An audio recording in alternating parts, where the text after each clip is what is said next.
Hi friends, നിങ്ങളൊരു IT പ്രൊഫഷണലാണോ?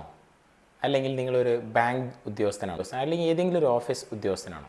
ഇരുന്ന് ജോലി ചെയ്യുക, അല്ലെങ്കിൽ ഒരു ഡെൻറ്റിസ്റ്റാണോ? നിങ്ങളെല്ലാവർക്കും കോമൺ ആയിട്ട് വരാൻ പോകുന്ന അല്ലെങ്കിൽ വരുന്ന പോസ്ചർ റിലേറ്റഡ് പ്രോബ്ലംസ്, ഇരിക്കുന്ന ശൈലി, അതുമായിട്ട് ബന്ധപ്പെട്ട് വരുന്ന നിങ്ങളുടെ ആരോഗ്യ പ്രശ്നങ്ങളെക്കുറിച്ച് സംസാരിക്കാനാണ് ഞാനിന്ന് വന്നിരിക്കുന്നത്. എൻ്റെ പേര് രോഹിത്, ഒരു ഓർത്തോപെഡിക് സർജനാണ്. സോ നമുക്ക് ടോപ്പിക്കിലേക്ക് പോവാം. പോസ്ചർ റിലേറ്റഡ് പ്രോബ്ലംസ് അത്ര റെയർ ഒന്നുമല്ല. ഇരുന്ന് ജോലി ചെയ്യുന്ന ഇപ്പോഴത്തെ തലമുറയിലുള്ള എല്ലാവർക്കും തന്നെ നമുക്ക് പോസ്ചർ റിലേറ്റഡ് പ്രോബ്ലംസ് ഉണ്ടാവാറുണ്ട്. സോ പോസ്ചറിനെ എങ്ങനെ നമുക്ക് കറക്റ്റ് ചെയ്യാം, എന്തൊക്കെ വ്യായാമങ്ങൾ അതിനു വേണ്ടി ചെയ്യാം, കാലക്രമേണ പോസ്ചർ റിലേറ്റഡ് പ്രോബ്ലംസ് കൊണ്ട് വരാൻ പോകുന്ന ഭവിഷ്യത്തുകളെ നമുക്ക് എങ്ങനെ പ്രിവെൻറ്റ് ചെയ്യാം, എങ്ങനെ ഒരു നല്ല ഹെൽത്തി ലൈഫ് സ്റ്റൈൽ കൊണ്ടുവരാം എന്നുള്ളതിനാണ് നമ്മൾ ഇന്നത്തെ ടോപ്പിക്. അതിന് നമുക്ക് ആദ്യം എർഗോണമിക് പോസ്ചർ എന്ന് പറഞ്ഞാൽ എന്താണെന്ന് മനസ്സിലാവണം. എർഗോണമിക് പോസ്ചർ എന്ന് പറഞ്ഞാൽ ഏറ്റവും എഫിഷ്യൻ്റായിട്ട് ഇരിക്കാൻ പറ്റുന്ന അല്ലെങ്കിൽ നിന്ന് ജോലി ചെയ്യാൻ പറ്റുന്ന ഒരു പോസ്ചർ, വളരെ ഹെൽത്തി ആയിട്ടുള്ള ഒരു പോസ്ചർ. നമ്മളൊരു ജോലി ചെയ്യുമ്പോൾ ആ ജോലിയിൽ പരിപൂർണ്ണ ശ്രദ്ധ നമ്മൾ നൽകുകയും നമ്മുടെ ദേഹം ആ സമയത്ത് നമ്മൾ എന്ത് മോശമായിട്ടുള്ള പോസ്ചറിലാണ് ഇരിക്കുന്നതെന്നോ, അല്ലെങ്കിൽ നമ്മൾ എത്രമാത്രം നമ്മുടെ അവയവങ്ങൾ, നമ്മുടെ കഴുത്ത്, കൈ, ഇതിനൊക്കെ എത്രമാത്രം സ്ട്രെയിൻ ചെയ്യുന്നു എന്ന് നമ്മളാരും നോക്കാറില്ല.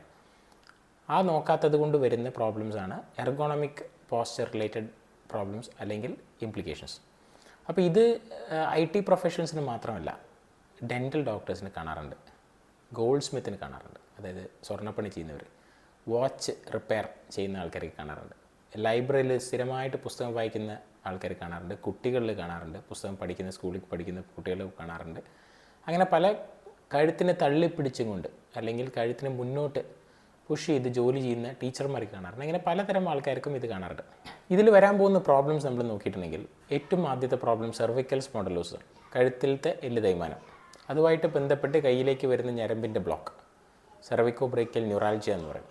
പിന്നെ ടെന്നീസ് എൽബോ, ഷോൾഡർ പെയിൻ, ഷോൾഡറിൻ്റെ supraspinatus tendinitis, sub acromial impingement, അങ്ങനെ ഒരു വലിയ ലിസ്റ്റ് തന്നെ ഉണ്ട്. ഏറ്റവും കൂടുതൽ നമ്മൾ ഇന്ന് സംസാരിക്കാൻ പോകുന്നത് കഴുത്ത് അല്ലെങ്കിൽ ഷോൾഡർ റിലേറ്റഡ് പ്രോബ്ലംസിനെ കുറിച്ച് മാത്രമാണ്. ഇതിൽ പലതരം പിക്ചേഴ്സ് ഉണ്ട്. ഓരോരുത്തർ കമ്പ്യൂട്ടറിലിരുന്ന് വർക്ക് ചെയ്യുന്ന ശൈലി, അതിലത്തെ കുറച്ച് ഫോട്ടോസ് ഞാൻ തന്നിട്ട്, ഇങ്ങനെയാണോ നിങ്ങളിരിക്കുന്നത്? കഴുത്ത് തള്ളിപ്പിടിച്ചും കൊണ്ടും നട്ടലിനെ റൗണ്ടാക്കി വെച്ചും കൊണ്ടാണ് നമ്മളിരിക്കുന്നത് പലപ്പോഴും. അതുമാത്രമല്ല, ഇവിടെ വേറൊരു പിക്ചറുണ്ട്, ഒരു ഡെൻറ്റിസ്റ്റ് കുനിഞ്ഞിരുന്നിട്ട് വർക്ക് ചെയ്യുന്ന ഒരു പിക്ചർ, വേറെ 2 ഡെൻറ്റിസ്റ്റുകൾ കുനിഞ്ഞിരുന്ന് വർക്ക് ചെയ്യുന്ന പിക്ചർ.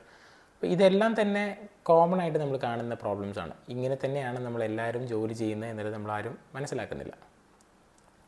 കുനിഞ്ഞിരുന്ന് ജോലി ചെയ്യുന്നതുകൊണ്ട് അന്നത്തെ ആ ഒരു ജോലി നമുക്ക് വൃത്തിയായി ചെയ്യാൻ പറ്റുമായിരിക്കും.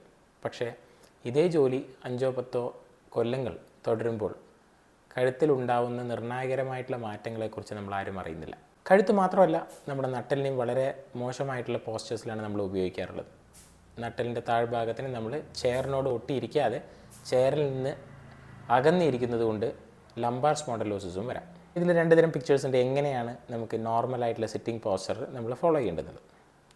വേറൊരു വിദ്വാൻ സുഖമായിട്ടിരുന്ന് കമ്പ്യൂട്ടറിൽ വർക്ക് ചെയ്യുന്നു. അപ്പോൾ ഇദ്ദേഹം 2 കാലുകളും നീട്ടി ചെയറിൻ്റെ പിൻഭാഗത്ത് നിന്ന് വളരെ അകത്തി കാലുകളെ നീട്ടി വെച്ചിട്ടാണ് കമ്പ്യൂട്ടറിൽ വർക്ക് ചെയ്യുന്നത്.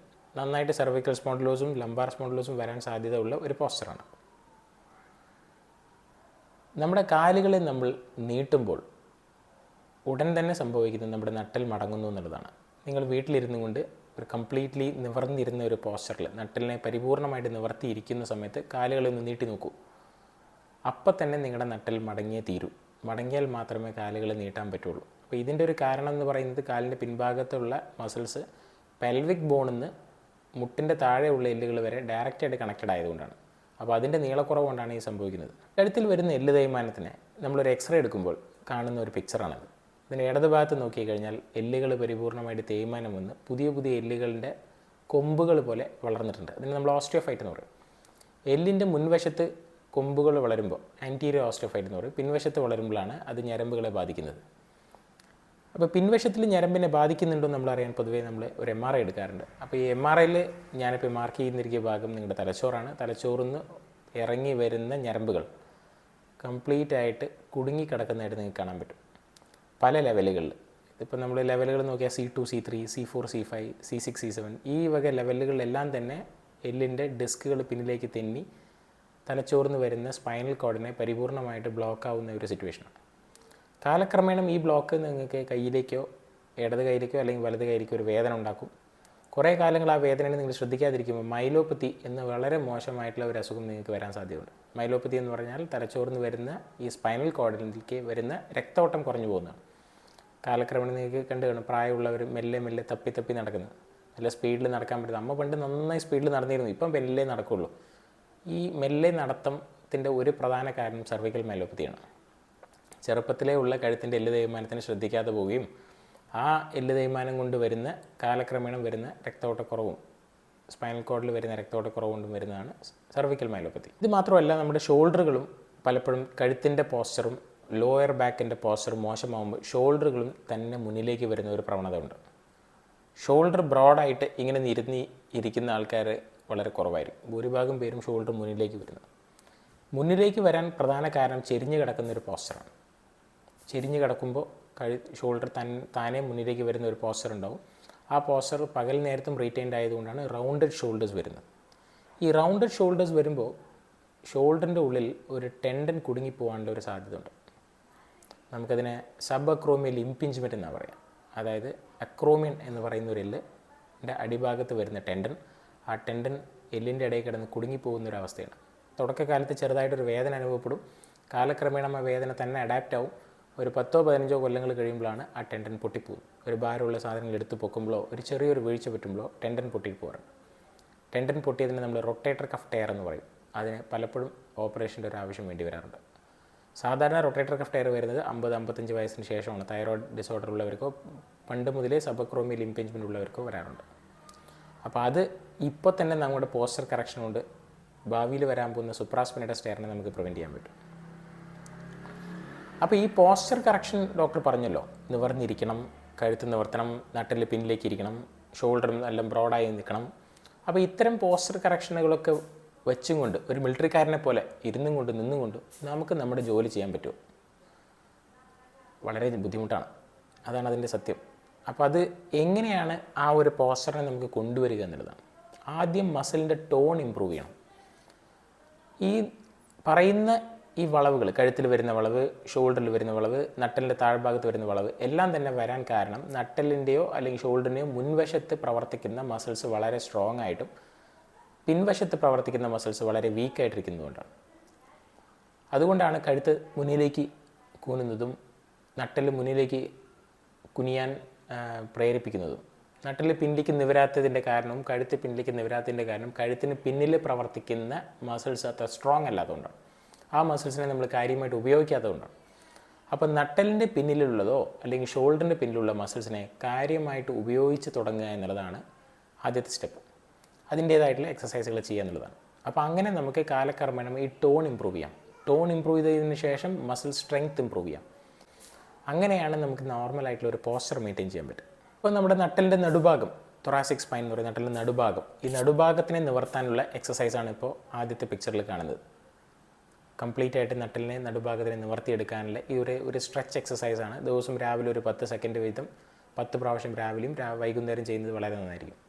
രണ്ടാമത്തെ എക്സസൈസ്, പകൽ നേരത്തെ നിങ്ങൾ ജോലി ചെയ്തുകൊണ്ടിരിക്കുമ്പോൾ, നിങ്ങളൊരു ഡെൻറ്റിസ്റ്റ് ആണെങ്കിൽ ഒരു പേഷ്യനെ കണ്ട് ആ പേഷ്യൻ്റ് പുറത്ത് പോകുമ്പോൾ അടുത്ത പേഷ്യൻ്റ് വരുന്നതിന് മുന്നേ ചെയ്യേണ്ട ഒരു എക്സസൈസാണ്. ഇൻ്റർവൽ എക്സസൈസായിട്ട് ചെയ്യാൻ പറ്റും. ജോലിക്കിടയിൽ ഒരു അരമണിക്കൂർ നിങ്ങളൊരു ബാങ്ക് ജോബ് അല്ലെങ്കിൽ ഒരു അരമണിക്കൂറിൽ നിങ്ങളൊരു IT പ്രൊഫഷണലായിട്ട് വർക്ക് ചെയ്യുമ്പോൾ ഒരു അരമണിക്കൂർ കഴിഞ്ഞുകൊണ്ട് കമ്പ്യൂട്ടർ മൗസൊക്കെ ഒരു സ്ഥലത്ത് വെച്ച് പരിപൂർണ്ണമായിട്ട് നെഞ്ഞ് നിവർത്തി പിടിക്കുക, കഴുത്ത് പിന്നിലേക്ക് പൊക്കുക. ഇങ്ങനത്തെ തരം എക്സസൈസുകൾ ചെയ്യാൻ പറ്റും. ഇത് നല്ല രീതിയിൽ നിങ്ങളുടെ കഴുത്തിൻ്റെ എക്സ്റ്റൻസർ ടോണിനെ ഇമ്പ്രൂവ് ചെയ്യും. വേറെ ഏറ്റവും പോപ്പുലർ ആയിട്ടുള്ള ഒരു എക്സസൈസാണ് ചിൻ ടക്ക് എക്സസൈസ് എന്ന് പറയും. നിങ്ങളുടെ ചിന്നെ 2 വിരലുകൾ ഉപയോഗിച്ച് പിന്നിലേക്ക് ടക്ക് ചെയ്യുക എന്നുള്ളത്. ചിൻ ടക്ക് എക്സസൈസ് കാര്യമായിട്ട് സർവിക്കൽ സ്പോണ്ടിലോസിനെ ലോങ് റണ്ണിൽ പ്രിവെൻറ്റ് ചെയ്യുന്നു എന്ന് പറയും. അപ്പോൾ ബേസിക്കലി നമുക്ക് കഴുത്തിൻ്റെ അല്ലെങ്കിൽ നട്ടലിൻ്റെ നിവർത്താൻ ആവശ്യമുള്ള മസിൽസിൻ്റെ ടോൺ ഇമ്പ്രൂവ് ചെയ്യുക, ആ മസിൽസിൻ്റെ സ്ട്രെങ്ത് ഇമ്പ്രൂവ് ചെയ്യുക, കാലക്രമേണ ഒരു പോസ്ചർ കറക്ഷൻ കൊണ്ടുവരിക, ഇംബാലൻസ് മാറ്റുക എന്നുള്ളതാണ് ഇതിൻ്റെ പ്രധാന ഉദ്ദേശം. അപ്പോൾ ഈ ഒരു പിക്ചറിൽ നമ്മൾ കാണുന്നുണ്ട് എല്ലുകൾ നട്ടിൽ നിവർന്നിരിക്കുമ്പോൾ, സാധാരണ ഒരു പോസ്ചറിലിരിക്കുമ്പോൾ എല്ലുകളുടെ ഇടയിലുള്ള ഡിസ്ക്, ഈ ഗ്രീൻ കളറിൽ മാർക്ക് ചെയ്താണ് ഡിസ്ക്. ഈ ഡിസ്കുകളെല്ലാം തന്നെ ഈക്വലായിട്ട് വെയിറ്റ് ഡിസ്ട്രിബ്യൂട്ട് ചെയ്യുന്നത്, ആ ഭാഗത്തേക്കും ഈ ഭാഗത്തേക്കുള്ള ഡിസ്ട്രിബ്യൂഷൻ, വെയിറ്റ് ഡിസ്ട്രിബ്യൂഷൻ ഒപ്പമാണ്. പക്ഷേ രണ്ടാമത്തെ പിക്ചറിൽ നമ്മൾ കാണുന്നത് നട്ടിൽ മടങ്ങിയിരിക്കുമ്പോൾ വെയിറ്റ് ഡിസ്ട്രിബ്യൂഷൻ ഈക്വൽ അല്ലാത്തതുകൊണ്ട് ഡിസ്ക് ഒരു ഭാഗത്തേക്ക് തെന്നിപ്പോവാനുള്ള പ്രവണത എല്ലുകളിലുണ്ട്. അതുകൊണ്ട് തന്നെ നമ്മൾ ആദ്യം പറഞ്ഞ പോലെ നട്ടെല്ലിനെ നിവർത്തുന്ന എക്സസൈസുകളാണ് നമ്മൾ പ്രധാനമായിട്ട് ചെയ്യേണ്ടത്. അപ്പോൾ അതിൽ നട്ടെല്ല് ഇപ്പോൾ കഴുത്ത് നിവർത്തുന്ന എക്സസൈസുകളെ കുറിച്ച് പറഞ്ഞു. നട്ടെല്ലിനെ നിവർത്തുന്ന എക്സസൈസ് നമ്മൾ ഏറ്റവും നല്ല ഒരു എക്സസൈസ് എന്ന് പറയുന്നത് പ്ലാങ്ക് എക്സസൈസാണ്. പ്ലാങ്ക്സ് എന്ന് പറഞ്ഞാൽ നിങ്ങൾ എല്ലാവരും കേട്ട് കാണും, ഈ പിക്ചറിൽ കാണുന്നുണ്ട്. രണ്ടാമത്തെ എക്സസൈസ് നട്ടെല്ലിനെ നിവർത്താൻ കൈകളും മുന്നിലേക്ക് കാലിലും പിന്നിലേക്ക് നിൽക്കിട്ട് കവുന്ന് കടന്നിട്ട് രണ്ട് കൈകളും മുന്നിലേക്കും രണ്ട് കാല് പിന്നിലേക്കും പൊക്കുന്ന ഒരുതരം എക്സസൈസ്, ഫോട്ടോസ് ഉണ്ട്. മൂന്നാമത്തത് പെൽവിക് ബ്രിഡ്ജ് കേൾ എന്ന് പറയും. അതായത് ബ്രിഡ്ജ് പോലെ നമ്മുടെ നട്ടലിൻ്റെ നടുഭാഗത്തിനെ പൊക്കുക എന്നുള്ളത്. 10 സെക്കൻഡ് പൊക്കി വയ്ക്കുക, താഴെ വയ്ക്കുക. അപ്പോൾ ഇതെല്ലാം തന്നെ നട്ടലിനെ നിവർത്തുന്ന എക്സസൈസുകളാണ്. ഇത് വളരെ യൂസ്ഫുൾ ആയിട്ടുള്ള എക്സസൈസാണ്. പ്രോൺ ലെഗ് ലിഫ്റ്റ് ഓൾട്ടർനേറ്റഡ് എന്ന് പറയും. കവുന്ന് കടന്നിട്ട് ഒരു കാല് മുട്ട് മടക്കാതെ നീട്ടി പിന്നിലേക്ക് പൊക്കുക, 10 സെക്കൻഡ് താഴെ വയ്ക്കാം. മറ്റേ കാല് 10 സെക്കൻഡ് പൊക്കി പിടിക്കുക, താഴെ വയ്ക്കാം. ഈ വക എക്സസൈസുകളെല്ലാം തന്നെ നിങ്ങളുടെ ലോയർ ബാക്ക് ഏക്ക് നന്നായിട്ട് പ്രിവെൻറ്റ് ചെയ്യും എന്നുള്ളത് വേറൊരു വീഡിയോയിൽ ഞാൻ മെൻഷൻ ചെയ്തായിരുന്നു. അപ്പോൾ അതിൻ്റെ ലിങ്ക് ഞാൻ മുകളിൽ കൊടുത്തിട്ടുണ്ട്, അതും കൂടി നിങ്ങൾക്ക് കാണാം. പിന്നെ സെമി കോബ്ര പോസ് അല്ലെങ്കിൽ ഹാഫ് കോബ്ര പോസ് എന്ന് പറയും. നട്ടെല്ലുകളെ നിവർത്താൻ വേറെ ഒരു നല്ലൊരു എക്സസൈസാണ്. അപ്പോൾ ഇതെല്ലാം തന്നെ ഇത്രയും എക്സസൈസുകൾ ഒരു ദിവസം ചെയ്തിട്ട് ജോലിക്ക് പോയിട്ട് വൈകുന്നേരം തിരിച്ചു വന്ന് വീണ്ടും ചെയ്യൽ പ്രാക്ടിക്കലാണോ എന്നുള്ളൊരു ചോദ്യമുണ്ട്. പലർക്കും അത് പ്രാക്ടിക്കലാണ്, ചിലവർക്ക് പ്രാക്ടിക്കൽ അല്ല. എന്തുകൊണ്ടാണ് പ്രാക്ടിക്കൽ അല്ലാത്തത്? ഫസ്റ്റ് കാരണം ഇത് ബോറിംഗ് ആണ്. ഈ എക്സസൈസ് ദിവസവും ഇതേ എക്സസൈസുകൾ ചെയ്യുമ്പോൾ ശരിക്കും ബോറിംഗ് ആണ്. കുറച്ച് ദിവസം ചെയ്യാൻ തോന്നും, പിന്നെ അങ്ങോട്ട് മടുക്കും. ഈ മടുക്കാൻ കാരണം എന്താ വെച്ചാൽ അതിൽ യാതൊരു രീതിയിലുള്ള ഫീഡ്ബാക്സും ഇല്ല. നിങ്ങൾ എക്സസൈസ് ചെയ്യുന്നതുകൊണ്ട് നിങ്ങൾക്ക് ഒരു ഷേക്കൻഡ് തരാനോ ഒരു ക്ലാപ്പ് ചെയ്യാനോ ചുറ്റി ആളില്ലാത്തതുകൊണ്ടാണ്, ഒരു പ്രചോദനം ഇല്ലാത്തതുകൊണ്ടാണ് നമ്മളത് ചെയ്യാൻ തോന്നാത്തത്. അപ്പോൾ അതിനെന്ത് ചെയ്യാൻ പറ്റും? നമുക്ക് വേറെ ഓൾട്ടർനേറ്റീവ്സ് എടുക്കുന്നതായിരിക്കും നല്ലത്. വേറെ ഓൾട്ടർനേറ്റീവ്സ് നട്ടെല്ലിനെ നിവർത്തുന്ന വേറെ കോമൺ ആയിട്ട് നമുക്ക് സ്ഥിരമായിട്ട് ചെയ്യാൻ പറ്റുന്ന ഒരു എക്സസൈസുകൾ എന്ന് പറഞ്ഞാൽ സ്വിമ്മിംഗ് ആണ്. നമ്പർ 1 സ്വിമ്മിംഗ് ആണ്. Number 2 badminton. നമ്പർ 3 ഒരു സൈക്ലിംഗ്. Number 4 jogging. ഈ 4 എക്സസൈസുകളും നിങ്ങൾക്ക് മോട്ടിവേഷൻ കുറച്ചും കൂടി ബെറ്റർ ആയിരിക്കും. ദിവസം നിങ്ങളുടെ ഒപ്പം നടക്കാൻ പോകുന്നവരോ സ്വിമ്മിങ് ചെയ്യാൻ പോകുന്നവരോ കൂടെ ഉണ്ടെങ്കിൽ അവരുടെ ഒരു പുഷിൻ്റെ പേരിൽ നിങ്ങളും പോകുന്നു, നിങ്ങളുടെ ഒരു പുഷിൻ്റെ പേരിൽ അവരും വരുന്നു. അപ്പോൾ ഒരു പ്രചോദനം ഉണ്ടാവും, നിങ്ങൾക്ക് കണ്ടിന്യൂസ് ആയിട്ട് ഡെയിലി ചെയ്യണം എന്നൊരു ആഗ്രഹം ഉണ്ടാവും, അതിലൊരു ഹരം വരും. അതൊരു ദിനചര്യയായി മാറും ചെയ്യും. ഇതൊരു ദിനചര്യയായി മാറണമെങ്കിൽ നിങ്ങൾക്ക് കുറച്ച് കാര്യങ്ങളുണ്ട്. നിങ്ങളുടെ ഹെൽത്തിനെ നിങ്ങൾ പ്രയോറിറ്റൈസ് ചെയ്യണം. ദിവസം ജോലിക്ക് പോകുന്നതിന് മുന്നേ ഇത് ചെയ്യാതെ ജോലിക്ക് പോകാൻ വയ്യ എന്നുള്ള തോന്നൽ വരണം. പിന്നെ ഇതൊരു റൊട്ടീനാക്കി മാറ്റണം. പിന്നെ അതുമാത്രമല്ല, ഇതിനു വേണ്ടി പ്രത്യേകിച്ച് സമയം നിങ്ങൾ അലോട്ട് ചെയ്യണം. നിങ്ങളുടെ ഫോണുകൾ ഇതിനു വേണ്ടി സ്വിച്ച് ഓഫ് ചെയ്യേണ്ടി വരും. ഒരു പിയർ ഗ്രൂപ്പ്, ഒരു ഗ്രൂപ്പ് ഉണ്ടാക്കിയെടുക്കണം. നിങ്ങൾക്ക് ഇത്രയും ആൾക്കാരുടെ കൂടെ ഒന്നിച്ച് പോകാവൂ. ആ ഒന്നിച്ച് പോകുമ്പോൾ അതിലൊരാൾ പോലും വരാതിരുന്ന ബാക്കി എല്ലാവരും ഫോൺ വിളിച്ച് ഉണർത്തും. എന്തുവാടേ ഇന്ന് കളിക്കാൻ ഒന്നും വരാത്തെന്തേ എന്ന് ചോദിക്കും. അപ്പോൾ ഓട്ടോമാറ്റിക്കലി നമ്മളെല്ലാവരും ആ ഒരു ഓളത്തിൽ നമ്മളതിൽ ഇൻവോൾവ് ചെയ്യും. പിന്നെ നിങ്ങൾക്ക് പറ്റിയ എക്സസൈസ് എന്താണ് നിങ്ങൾ തിരഞ്ഞെടുക്കണം, കണ്ടുപിടിക്കണം. ആദ്യം തന്നെ സ്വിമ്മിംഗ് പോയി കഴിഞ്ഞാൽ ഇത് പറ്റില്ലെന്നെല്ലാം മനസ്സിലാക്കി കഴിഞ്ഞാൽ വേറെ എക്സസൈസ് സ്വിച്ച് ചെയ്യണം. ഇത് മാത്രമല്ല, മോട്ടിവേഷൻ വേണം. വേറെ ആൾക്കാരെ നിങ്ങൾ മോട്ടിവേറ്റ് ചെയ്യേണ്ടി വരും. പിന്നെ നിങ്ങളുടെ പ്രോഗ്രസ്സിനെ നിങ്ങൾക്ക് മെഷർ ചെയ്യാൻ പറ്റും. കഴിഞ്ഞ പ്രാവശ്യം ഞാൻ 4 കിലോമീറ്റർ ഓടി, ഈ പ്രാവശ്യം ഞാൻ 4:30 എത്തിക്കണം എന്നുള്ള ആ ഒരു അതിൻ്റെ പ്രോഗ്രസ്സിനെ നിങ്ങൾക്ക് മെഷർ ചെയ്യാൻ പറ്റും. പിന്നെ ബാക്കിയുള്ളവരായിട്ട് കമ്പയർ ചെയ്യാൻ പറ്റും. നിങ്ങളെ വെച്ച് തന്നെ കമ്പയർ ചെയ്യാൻ പറ്റും. കഴിഞ്ഞ മാസം ഞാൻ ഓടിയതിനെക്കാട്ടിലും ഈ പ്രാവശ്യം ഞാൻ കൂടുതൽ ഓടുന്നു. കഴിഞ്ഞ പ്രാവശ്യം ഇത്ര മീറ്റർ സ്വിം ചെയ്തതിനെക്കാട്ടിലും ഇപ്പോൾ ഇത്ര മീറ്റർ കൂടി. പിന്നെ അതുമായിട്ട് കമ്പീറ്റ് ചെയ്യാനും പറ്റും. പിന്നെ ഒരു ഷോർട്ട് ടേം ഗോൾ സെറ്റ് ചെയ്യുക. നമുക്ക് ഈ ആഴ്ച നമ്മൾ 3 കിലോമീറ്ററാണ് ഓടുന്നത്, അടുത്ത ആഴ്ച 3.5 അല്ലെങ്കിൽ 3.25, അങ്ങനെ കുറച്ചായിട്ട് കൂട്ടി വരാം. അപ്പോൾ ഈ ഓരോ എക്സസൈസുകൾ ചെയ്യുന്നതിലും നിങ്ങൾ എർഗോണോമിക്സ് ഫോളോ ചെയ്യണം. കൃത്യമായിട്ടുള്ള രീതിയിൽ വേണം ഓരോ എക്സസൈസുകളും ചെയ്യാൻ. പിന്നെ ഏറ്റവും പോപ്പുലറായിട്ട് നമ്മുടെ മാർക്കറ്റിൽ, ഓൺലൈനിൽ, ആമസോണിൽ ഒക്കെ കാണാറുണ്ട്, നിങ്ങളുടെ പോസ്ചറിനെ കറക്റ്റ് ചെയ്യാൻ ഒരു ബെൽറ്റ്. വളരെ മോശമായിട്ടുള്ള ഒരു മാർക്കറ്റിംഗ് സ്ട്രാറ്റജിയാണത്. ഒരു ബെൽറ്റ് വിൽക്കുന്നത് കൊണ്ട് നിങ്ങളുടെ പോസ്ചറും കറക്റ്റ് ചെയ്യാൻ പറ്റില്ല. താൽക്കാലികമായിട്ട് കറക്റ്റ് ചെയ്യാൻ മാത്രമേ പറ്റുള്ളൂ. പെർമനൻ്റ് ആയിട്ട് കറക്റ്റ് ചെയ്യണമെങ്കിൽ എക്സസൈസ് തന്നെയാണ് വേണ്ടത്. സ്റ്റാറ്റിക് ആൻഡ് ഡൈനാമിക് റീഅലൈൻമെൻറ്റ് എന്ന് പറയാം. സ്റ്റാറ്റിക് റീഅലൈൻമെൻറ്റ് എന്ന് പറഞ്ഞാൽ താൽക്കാലികമായിട്ട് ഒരു ബെൽറ്റൊക്കെ ഇട്ടിട്ട് നട്ടലിനെ എല്ലുകളെ നിവർത്തി വെപ്പിക്കുക.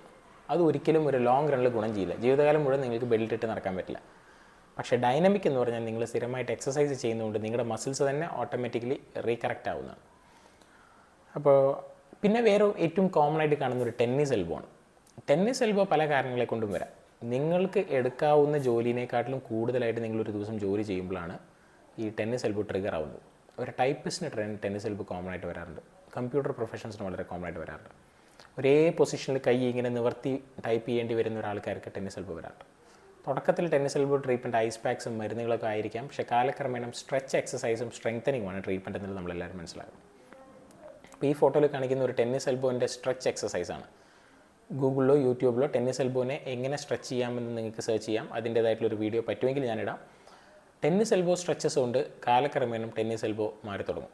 മാറാൻ സമയമെടുക്കുന്നൊരു അസുഖമാണ്. ഈ ടെന്നീസ് എൽബോ നിങ്ങളുടെ വർക്കിനെ കാര്യമായിട്ട് ബാധിക്കും. പ്രത്യേകിച്ച് ഒരു ഡെൻറ്റിസ്റ്റൊക്കെ ആണെങ്കിൽ ഒരു ഡെൻറ്റൽ എക്സ്ട്രാക്ഷൻ, ഒരു പല്ല് പറിക്കണമെന്നുണ്ടെങ്കിൽ ടെന്നീസ് എൽബോ ഉള്ള കൈകളെ കൊണ്ട് പറിക്കാൻ ഭയങ്കര ബുദ്ധിമുട്ടാണ്. ഒരുപാട് പേര് ടെന്നീസ് എൽബോ ആയിട്ട് വരാറുണ്ട് ഡെൻറ്റിസ്റ്റ്. പിന്നെ വേദനയൊക്കെ മാറി സ്ട്രെച്ചൊക്കെ ചെയ്തു. ഇതിന് ശേഷം ചെയ്യേണ്ടത് ഗ്രിപ്പ് സ്ട്രെങ്ത് കൂട്ടുക എന്നുള്ളതാണ്. ടെന്നീസ് എൽബോ ആവട്ടെ, ഫോർ ആം പെയിൻ ആവട്ടെ. സാധാരണ ഒരു റബ്ബർ ബാൻഡ് വാങ്ങിച്ചിട്ട് വിരലിൻ്റെ മുകളിൽ ചുറ്റിയിട്ട് വിരലുകൾ നിവർത്താൻ മടക്കുക എന്നുള്ളത് തന്നെ നല്ല രീതിയിൽ എക്സ്റ്റൻസ് സ്ട്രെങ്ത്തിന് സഹായിക്കും. അതുമാത്രമല്ല റിസ്റ്റിനെ മുകൾ ഭാഗത്തേക്ക് പൊക്കുന്നതും റിസ്റ്റ് എക്സ്റ്റൻഷൻ എക്സസൈസാണ്. അതും ടെന്നീസ് എൽബോന് സ്ട്രെങ്തനിങ്ങിൻ്റെ ഭാഗമായിട്ട് വരുന്നതാണ്. വേറെ നമ്മൾ പറയാൻ വിട്ടുപോയ ഒരു കാര്യം ഷോൾഡറിൻ്റെ റൗണ്ടഡ് ഷോൾഡേഴ്സിനെ എങ്ങനെ കറക്റ്റ് ചെയ്യുക എന്നുള്ളതാണ്.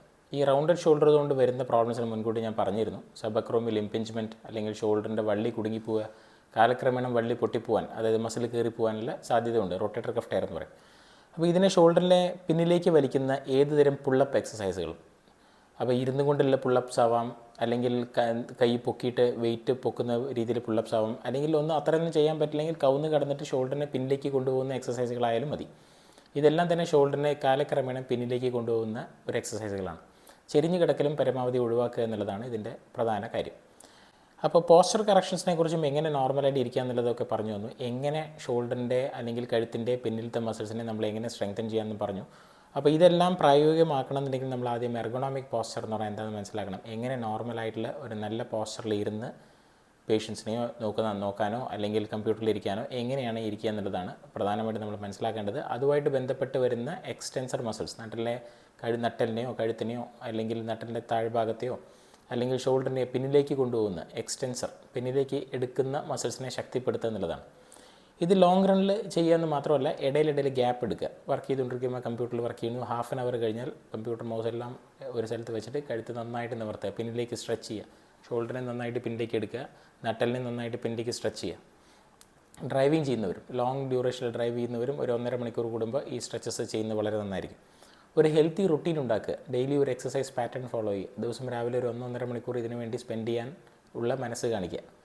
പിന്നീട് നമ്മൾ മനസ്സിലാക്കേണ്ടത് നിങ്ങളുടെ കമ്പ്യൂട്ടർ സ്ക്രീൻ ആവട്ടെ, മൊബൈലാവട്ടെ, ഈ ഇൻസ്ട്രുമെൻറ്റ്സ് എല്ലാം തന്നെ നിങ്ങൾ ഉപയോഗിക്കുന്നത് വളരെ സ്പെസിഫിക് ആയിട്ട് വളരെ ക്ലിയർ ആയിരിക്കും. അത് അതിലൊരു മൗസ് നിങ്ങൾക്ക് വർക്ക് ചെയ്യുന്നില്ലെങ്കിൽ പിന്നെ അടുത്ത ദിവസം മുതൽ ജോലി നടക്കില്ല.